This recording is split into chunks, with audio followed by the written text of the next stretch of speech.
Hello everyone, my name is Roman. In this tutorial I'm going to show you how to run a job through the command line with MC2Go. Here I'm running on Windows 10 and have pre-installed a demo MC2Go XGCOM transcoder module as an example.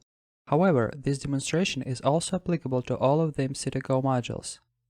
To run the transcoding job through the command line, we use the runcmd script with the properties.txt file. Both files are in the scripts folder. First, we need to edit properties.txt file and set the necessary configuration arguments. To do this, open the properties file, accept the license agreement, and then set shared path in to the location of the input file, and set shared path out to where the encoded file should be located. Also, we need to specify a job.json file where we will set the necessary parameters required for the submitted job. Let's look at the file and set the parameters. Job.json comes with pre-installed parameters so it can be used over FTP. Remove the FTP address in the file and leave only the file names. Now the path will use the shared path in and shared path out folders.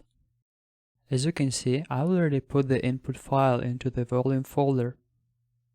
Other than the input file, the job.json file must contain preset name and verbosity parameters.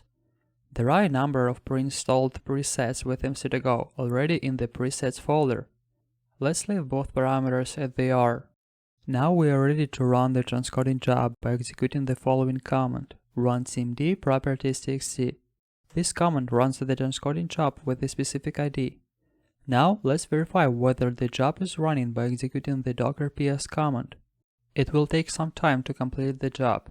When the process is done, we'll see the output file and the log files. Now let's look at the output file. Thank you for watching this tutorial video. I hope you found it helpful.